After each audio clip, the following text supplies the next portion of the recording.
Hello, Australia.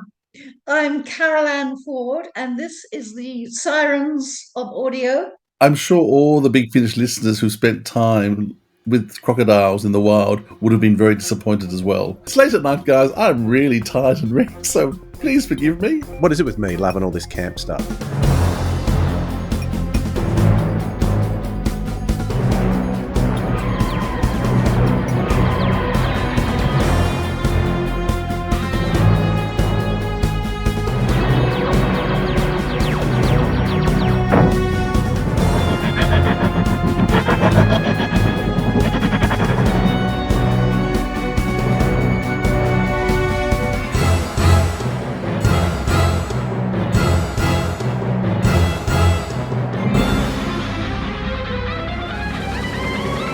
G'day, audiophiles. This is the Sirens of Audio, the show that explores the universe of Doctor Who and other cult TV in the audio medium. My name's Dwayne. And I'm Philip. G'day, Dwayne. G'day, audiophiles. G'day, Philip. We're together again. Good to be with you. Always good to be with you. Today on the show, we are going to be taking a closer look at two stories from the monthly range. We're going to be looking at number 152 and... No, sorry, 15... Yeah, that's right. We're going to be looking at 152 and 151. Is that right? Okay, I've got the numbers wrong. 151 and 152, that's what we'll be looking at. The Doomsday Quatrain and the House of Blue Fire. Both 7th Doctor adventures and solo 7th Doctor adventures too. So an interesting series of stories that the Big Finish have done with the 7th Doctor travelling alone as we saw him in the television movie. So that'll be interesting.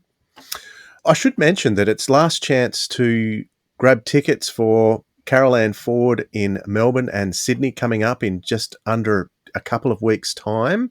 In Sydney, she'll be there in just under 2 weeks, just under 3 weeks in Melbourne.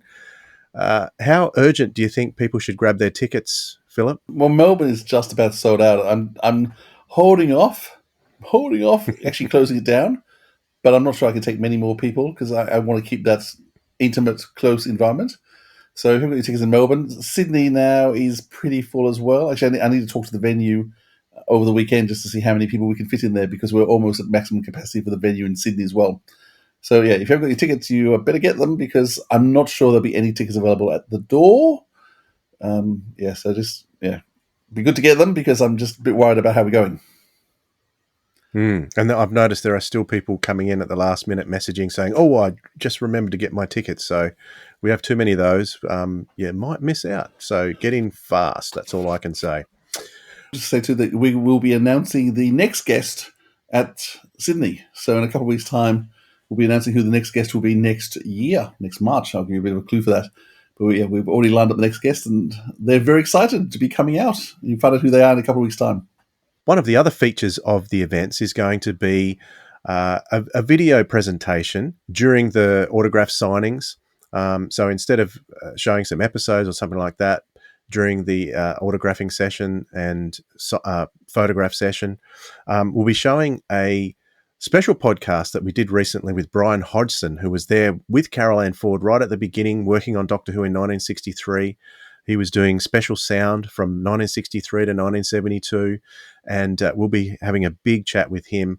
And that is going to be it's going to be coming up on the usual podcast feed, but the events are going to be getting a special preview screening of that as well. So if you want to catch Brian Hodgson as a special bonus, that will be part of it too. Right. Before we talk about the two stories, Philip, there is one thing we need to do. Do you know what that is? No, what do we have to do, Dwayne? We have to jump down the rabbit hole. Let's go!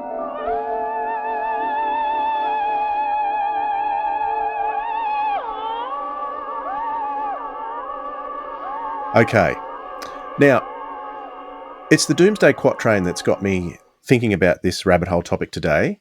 It's an unusual story in a couple of ways, but it starts off appearing to be a pseudo-historical.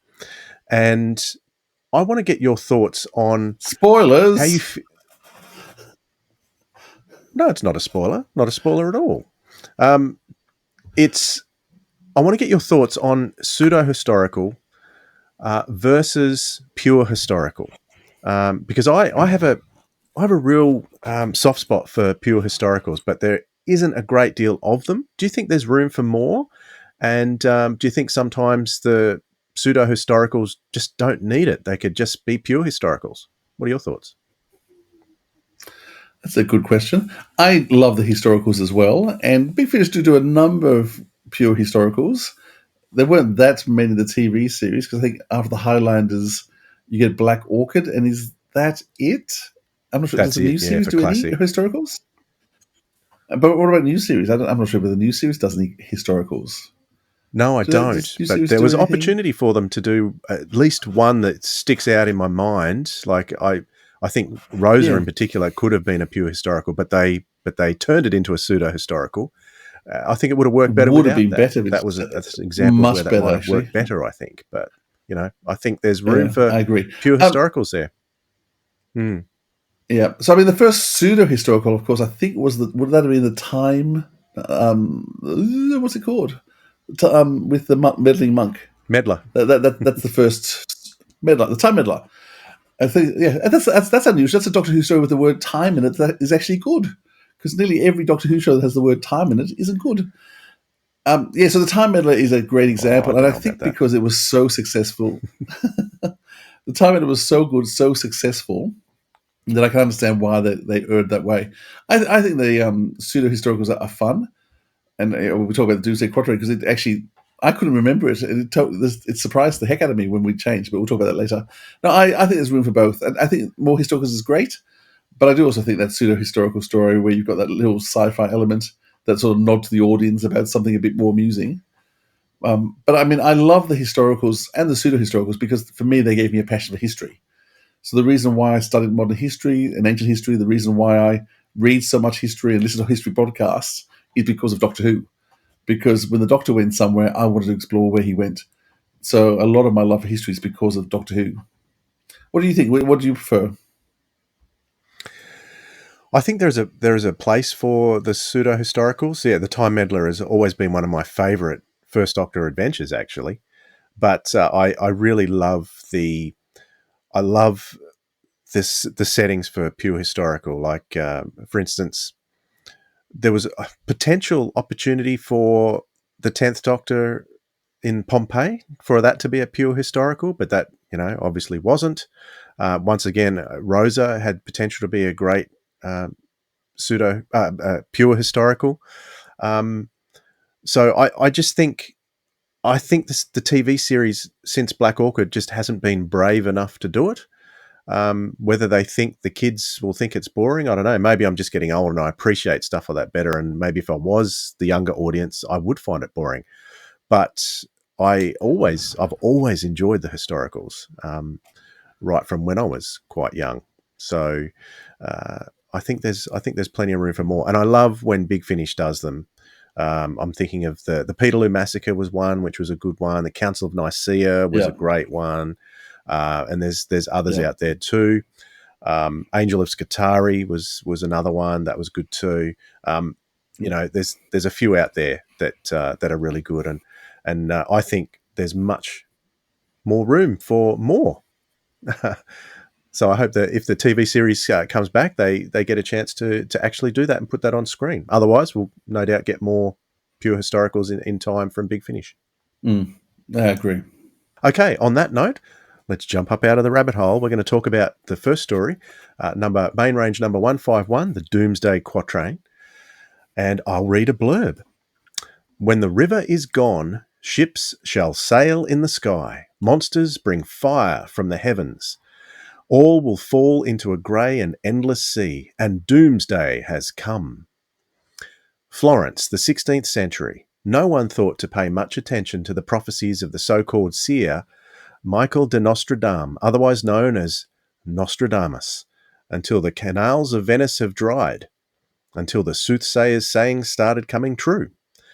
Because Master Nostradamus is right in all respects, the end of the world is nigh. The ships are coming. The monsters are coming. The fire is coming. There's only one thing he didn't see coming. In fact, the sudden apparition of a certain strange doctor in his even stranger TARDIS today. The Earth dies screaming, and all the Doctor can do is watch. Coming soon from Big Finish Productions, Doctor Who, the Doomsday Quatrain. The rising whiff of artistic and intellectual renaissance.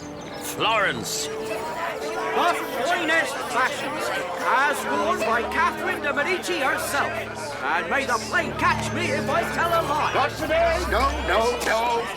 I'm the Doctor, and this is... Doctor, I can't tell you what a pleasure this is.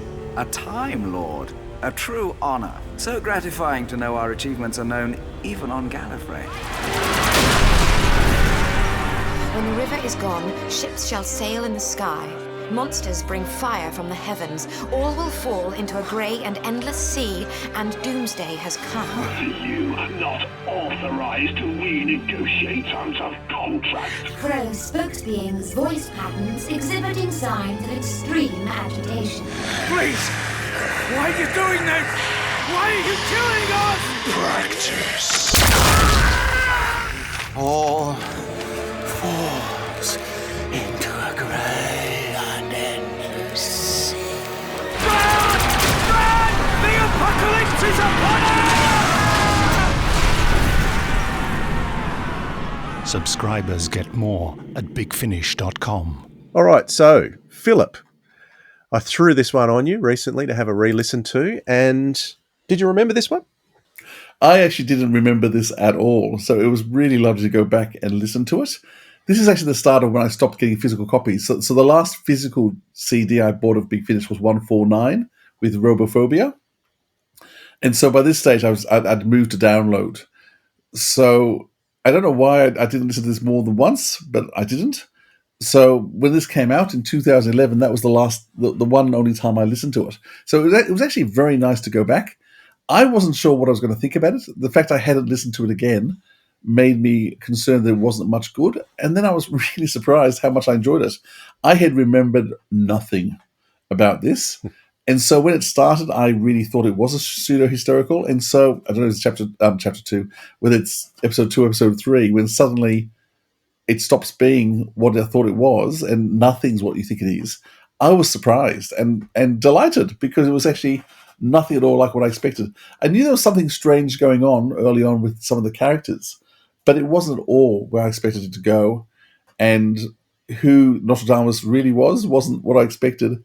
So I was actually really delighted with where this story took me because it wasn't what I expected. So it's really nice being surprised, and I was very much surprised by this. So yeah, general impression, really great. What was your first impression? What do you think about this? My first impression with this story is the cover. And I remember the cover the first time around as well, thinking how wonderful it was. What an amazing piece of art that cover was. And it instantly had me thinking, oh, this is going to be historical, or at the very least a pseudo-historical. And so I went into it thinking how fascinating it was. And because of my expectations based on the cover, I did end up becoming a little bit disappointed with where the story headed. It took such an unexpected turn that I was a little bit disappointed. And the way things turned out and who Nostradamus actually turned out to be in the end, I found it a little bit disappointing. And I'll bring up the aliens too that come into it in the latter parts of the story. I'm usually quite good with aliens that are sort of non-humanoid, but these ones I found a little bit difficult to find believable because they were crocodilian aliens in this one, and I just didn't like the voices. I didn't think the effects were right on the voices.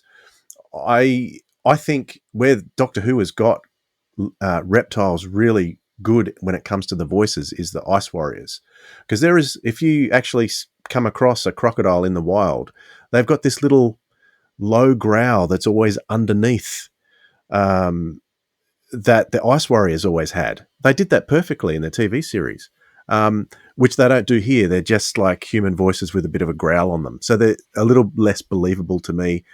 because of I have a fascination with crocodiles because I love the area that they come from. I'm sure all the Big Finish listeners who spent time with crocodiles in the wild would have been very disappointed as well. So I'm sure it wasn't only you being disappointed by the crocodile gurgle. Yes. Yeah, well, that's good. But as far as the story goes, it was the cover. The cover gave me such an impression of where it was going, and it was so different. I was slightly disappointed. It's a listenable story, though.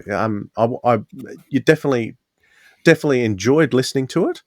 And what do you think of this? Because this was a part of a trilogy of stories with the Seventh Doctor on his own. This was the second one after Robophobia. And interestingly, in this trilogy, he picks up two companions out of it eventually. One from Robophobia, who comes in later, and another one in House of Blue Fire that's coming up next. But yeah, what are your thoughts on these Seventh Doctor stories on his own? Do you like them? It's interesting. Often I would have said no, I don't particularly, because I do prefer to have the Doctor with a companion. But I actually find these stories work really well, and I do think all three of them. I think I obviously enjoyed this one more than you did, which is strange because I'm not a big alien with silly voices sort of person. That's right. I was quite amused by the whole long snout, short snout, or long tail, and I actually found them really quite humorous because of. I found that they actually developed enough personality and enough culture and world building around them, in terms of they eat the leader and they get the knowledge of the leader by eating them, and there's all these little quirky things and there's sort of rebellion between the two types of aliens that the world building got me through. I must admit I wasn't imagining crocodiles, and I guess now you say, okay, of course they were, but that wasn't what I was picturing at all. Actually, I'm not picturing anything, but I actually didn't mind the voices because I wasn't particularly enamored by a particular look. But to me, they were actually creating a real world around the creatures, so I actually didn't mind them. And once again, you have this slightly civilly service sort of setting, sort of characters that I thought worked really well and were really well written as well. And then you got the Doctor popping in and out of every group, and I just think how he interacted with each of the groups and misled, misappropriated, betrayed. I think the Doctor was really in fine form. So often the Seventh Doctor, I think they struggle to write well, but particularly this whole trilogy, because Robophobia I really love, House of Fire, brilliant. So the two sides are stunning stories, don't get me wrong. So this doesn't quite come up to what's on both sides of it. I do admit that. But I do think the Doctor was very doctorish. He was amusing, manipulative. He didn't play sinister particularly, which I don't particularly like his sinister Seventh Doctor portrayal. And so the whimsical nature of the whole thing, I think, really worked well. I think him and Nostradamus made a lovely double act where they were doing things together, but also Nostradamus with other characters worked as well. So to me, this was all about character pieces, some witty dialogue, some clever setups. And so there was enough happening that always kept my interest. So yeah, I was surprised how much I enjoyed it. I wasn't sure I was going to, and I think I'd spoken to you beforehand. I knew that I got the feeling that you weren't that enamored by it, but I was really surprised how much. Yeah, I thought this was a great listen, and I want to go back and listen to Robophobia, which I have listened to several times. So Robophobia is one I do regularly go back to. But it was really lovely to rediscover this because it was just a really refreshing. And as I said, it's nice rediscovering something that I was just totally surprised by because nothing in this I remembered. And so to me, it was like a brand new audio. And I really enjoyed it. Awesome. I just want to mention David Schofield, who played Nostradamus as well. He's quite a well-known actor. Not that I could pick anything immediately that I recognised him from, but I felt that I had seen him in the old Michael Caine version of Jack the Ripper, but it actually wasn't. It was the same company that made that Jack the Ripper miniseries. A couple of years later, made a movie version of Jekyll and Hyde, and David Schofield was in that. So that's when I saw his name and looked up who he was. I thought, yeah, I recognise him from somewhere, and it was actually the Michael Caine version of Jekyll and Hyde, which is an interesting watch as well. See, for me, it was a different take on. For me, it was Pirates of the Caribbean. So he's in that, is he? Once again, Right. I couldn't recognize his face, but once again, I looked him up, and as soon as I saw what he looked like out of that beard and makeup he's wearing in the cover, and went, oh, yeah, Pirates of the Caribbean. And in fact, I saw his photo before I saw what he'd been in. As soon as I saw his photo, I went, oh, yeah, Pirates of the Caribbean. It's interesting when they pick a big name to star in such a big part. Because I mean, Big Finish did that for a while, where they started bringing in some big names for big parts. Which I guess was what Doctor Who used to do, wasn't it, with the pseudos? And in fact, this is what 2011. So by this stage, the new series was bringing in the big star performance. So Queen Victoria, I can't even think. And now I'm not going to remember anyone. Queen Victoria was a very famous actress for the Werewolf Story. I say I had Charles Dickens, but I can't think of his name either. I've just blanked out. It is Pauline Collins. It's late at night, guys. I'm really tired and wrecked, so please forgive me. But every season, Doctor Who had brought in a big star name during the Russell T Davies era for those sort of big star performances. Shakespeare, which I can't think of his name either. And so this was Big Finish doing their little take on the modern series by bringing in a big star name to play a big star role. And I think they actually wrote... It was a part that was worthy of him because it was a big enough part. But to me, there's some lovely character pieces happening here. I mean, the authors, the guys who wrote this, Emma Beebe and Gordon Rennie, only did one other long story of Doctor Who, which I don't remember at all. Once again, I recognise the cover, but I can't for the life of me remember the story. Tomb Ship, wasn't it? Tomb Ship with Peter Davison's Doctor. But said I don't remember that at all, so I need to go to that again. And then they did one of the short stories with, I think it was also Peter Davison, wasn't it? They're the only things. I think they may have written a short story or two as well. Yeah, so they wrote one of the stories. But not a great deal, eh? Very good. All right, well, let's move on to the next story in our selection today, 152 from the main range, House of Blue Fire, by Mark Morris, who we've had on the podcast before, so a very lovely chap. I'll read a blurb for this one. Aquaphobia, noun, an abnormal fear of water or drowning. Blattodophobia, noun, the morbid fear of cockroaches. Catastrophophobia, noun, fear of mirrors or seeing one's own reflection. There's a whole ABC of horrors at Blue Fire House as 4 young people drawn together to this tumble-down hotel at the edge of nowhere are about to discover. But whatever the ancient and foul thing that has emerged from the wilderness to drag them here, speaking of it will only strengthen it. The Doctor alone knows what lurks at the heart of Blue Fire House. But the monster of his childhood dreams is coming. The Mayan Kalarash is coming. Just this once, the Doctor is afraid. Coming soon from Big Finish Productions, Doctor Who, House of Blue Fire. I can't remember how I got here. Were you expecting me? Of course. See, the thing is, and this is going to sound really odd, but I have no idea where I am. Blue Fire House. Fear. I have aphasicophobia. It's the fear of being forgotten or ignored. Confusion. Catastrophophobia, they call it. Nightmares. Aquaphobia. Darkness. All I can tell you is that something ancient and foul has emerged from the wilderness and drawn you into this house. Stop talking in riddles. There are traps everywhere! Don't stand in my way, Doctor! Nothing is what it seems. When should we run? Should we run now? I seem to have made a terrible mistake. What have you done? Doctor, where are you? Don't you realize the forces at play in this house are finely balanced? Help me! Doctor! No! There is nothing you can do to stop me. Time Lord. Subscribers get more at bigfinish.com. So, Philip, I've mentioned the cover of the last one. The covers are fantastic in this period of Big Finish. And this is another one that really stood out to me. It's blue. It's my favourite colour. You can see that by the background I'm using here, by the clothes I'm wearing. I love blue. So, of course, I'm going to be attracted to this.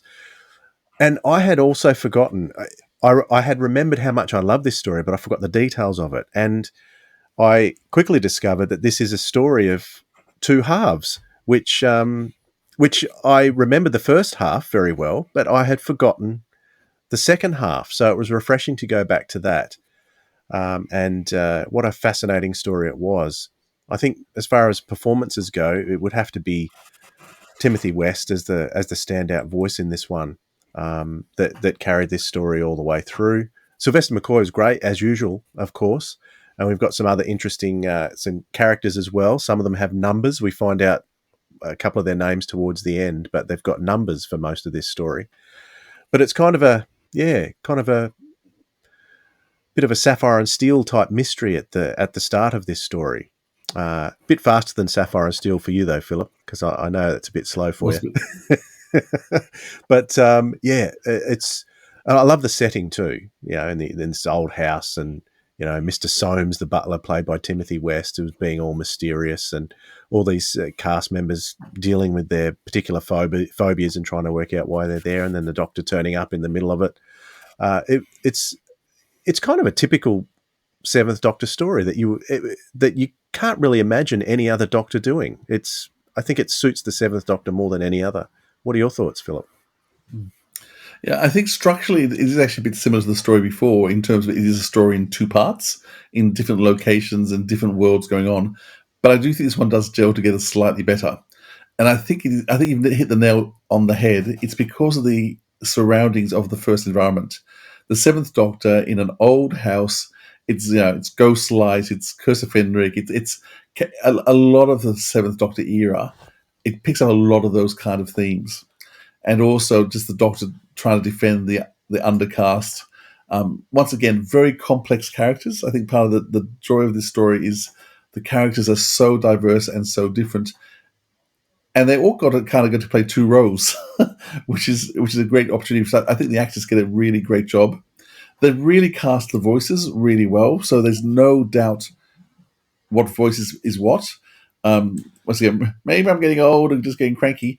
A lot of the newer Big Finish stories, I'm having trouble with some of the voices because they sound so similar, and I do think the skill of voice acting, we're losing it a bit. I think with the modernization and the naturality of what we're currently going, when you listen to voices of the 70s, the 80s, even the 90s, and that's not everyone. You've still got people like Benedict Cumberbatch who has the most amazing voice, and so a lot of actors still do have the distinctive voice, but a lot more acting now I think is playing towards the EastEnders, the Emmerdales, the soapies, and it's all about the very natural London's sort of sound, and because of that you're just losing texture in voice. And so a lot of the modern Big Finish, I'm really struggling often to work out which character's talking because they all sound the same. And that is really disheartening when you're trying to work out what's going on. This has been cast so that every voice is different. Now, it's Ken Bentley, and Ken Bentley always casts really well. But at this stage, he's just got such very, very different voices. The females he's cast are very different in their voices, that just makes it easier to understand the timbre.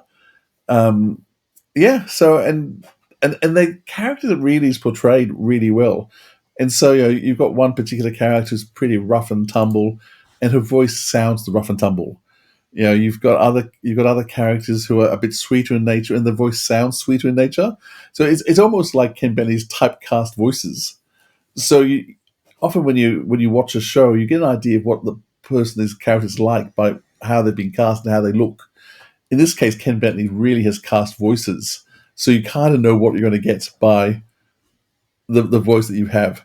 So I think it's amazing casting. The cast all work really well together, and I had forgotten a lot of this, and so I really was intrigued the whole way about where it was going, and I couldn't remember for the life of me how it's going to end, and so it was really good to hang on to the end just to find out what's going to happen. Yeah. It was interesting that had that unit story going in the background, but there was a deeper story going on as well. And it does, in that respect, it does have similar elements to Curse of Fenric for sure, because this trilogy and the Seventh Doctor trilogy to follow this one is building up to that big confrontation with Fenric, and it's not a spoiler because it's on the cover. So Yeah. That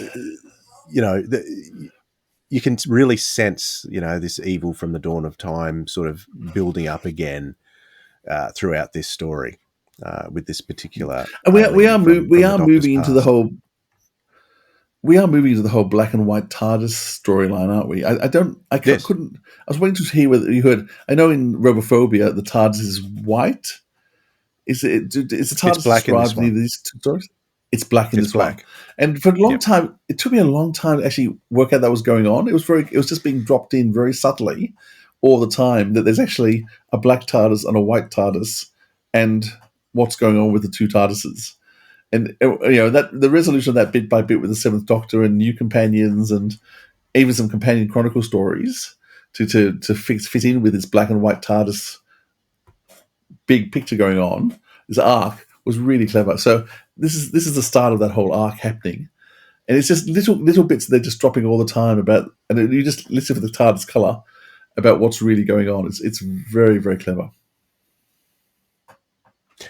Yeah, so following this story is Black and White, the story called Black and White, and then Protect and Survive, and then Gods and Monsters. So that's the next trilogy.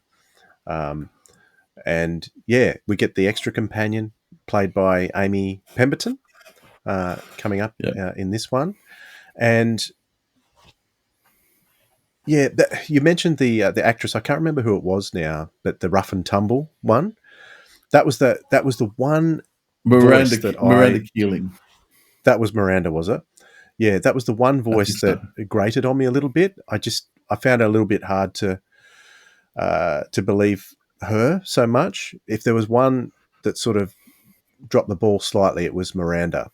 I see what they were trying to do, but yeah, I just I found her a little bit grating. But that could be just my Australian ears not coping with that accent. I don't know. But everything else was fantastic, and the revelation of who Dr. Soames was really interesting. I liked what he was doing, but then there was, as I already mentioned, that deeper plot going underneath what he was doing as well, that the Doctor was there for. And it's that Doctor who kind of knows what's going on. That particularly the season 26 with the Ghostlight and Curse of Fenric. He knew what was going on. He was, manipulating things. Well, with the Seventh Doctor, it started way back in Dragonfire, didn't it? Then it went to Silver Nemesis and then to season 26. So that carried on in the New Adventure novels as well. So this is kind of along those lines. So yeah, lovely to hear Timothy West. But this out of the two stories, I much preferred this one, that's for sure. And I love Sylvester on his own. I think the very short amount of screen time he got in the TV movie was some of the best acting as the Doctor that we got in his whole run, I think. I really love what he did in the television movie, and he's kind of bringing that to life on audio here as well. Although on the cover he's wearing the lighter clothing, isn't he? So maybe he's a season 25 Doctor there. I don't know, because he has got Ace and Hex off somewhere else at this point, but you sort of know that if you're following the trilogies. We're in the Big Finish main range area where they've got trilogies all over the place and stories are flowing into each other, which is really good. I really like that. But sometimes if you're trying to dip in and dip out, that makes it a little bit inaccessible as well. But don't get me wrong, they're fantastic. Yeah, so just what was happening, if you weren't sure, the Seventh Doctor would get three stories a year. The Fifth and the Sixth Doctor would just get 3 stories a year, trilogy.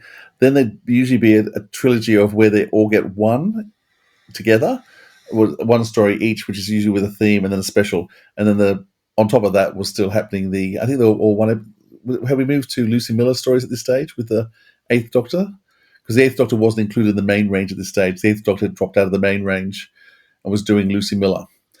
So it's just it's interesting because it's interesting after this story. If you kept listening, you would have heard the trailer for the Silver Turk. So the Eighth Doctor was still in the main range at this point. And getting trilogy too. Then okay, the Mary Shelley stories came out there. He wasn't getting as many, I don't think, but I think Lucy Miller may have started by this stage, and that Mary Shelley trilogy was in there as an extra unusual one to the Eighth Doctor, because remember we had the Company of Friends as well, the Eighth Doctor single part episodes in there. So yeah, I think by this stage Lucy Miller was there for sure. So yeah, the Fourth Doctor had started by now, hadn't he? 2011? 2011, I think so. Yes, I think we had Companion Chronicles running monthly. We had the monthly range doing 13. We're doing 13 a year. We had Fourth Doctor, and then Eighth Doctor was about to start its range too. So there's a lot of stuff coming out, but all classic Doctors at this stage. It was actually quite an exciting time of stuff coming out. I was by this stage I was really caught up with the Companion Chronicles because I thought they were just utterly brilliant at this stage, and one coming out a month.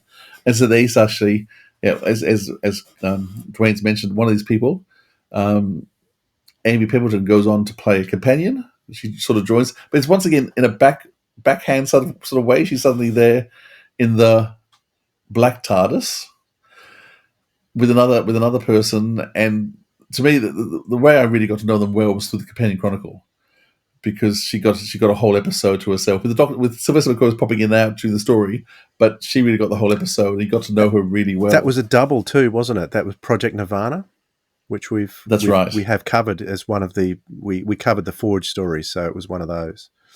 Good stuff. Highly recommended, those two stories. Check them out when you get a chance at bigfinish.com. Now, next time on the Sirens of Audio, we have a special guest lined up, someone I was very excited to chat to, who I hadn't. I was conversing with someone about this particular guest.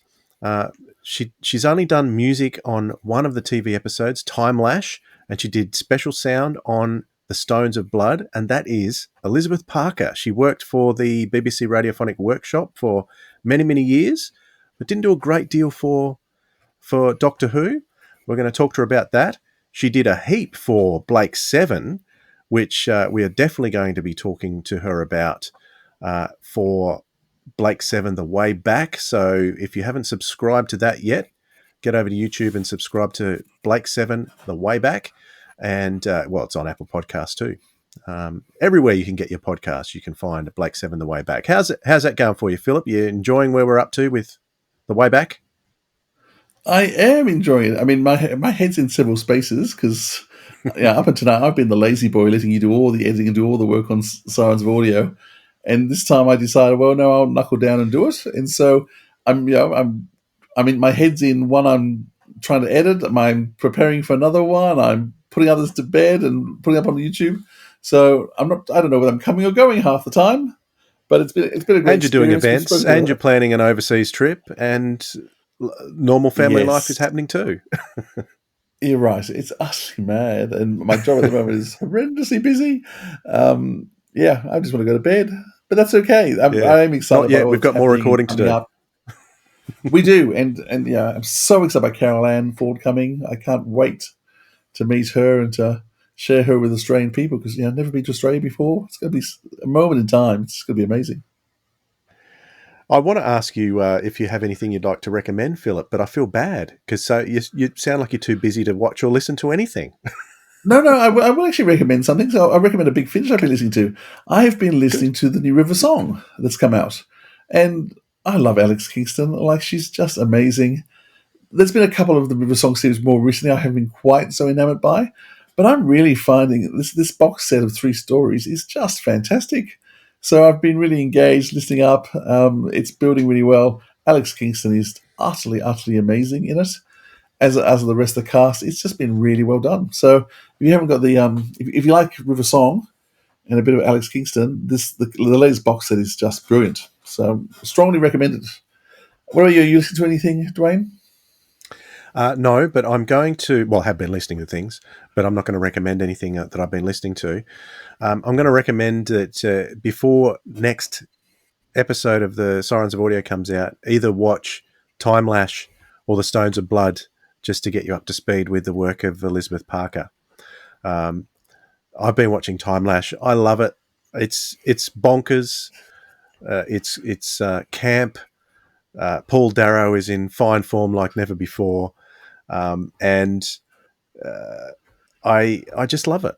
And I discovered through the Blake Seven research too that she did a lot of the background music in Gambit, which is probably my favourite season B episode of Blake Seven as well, and that's crazy camp as well. So what is it with me loving all this camp stuff? But I love it. So check those out. That's what I recommend.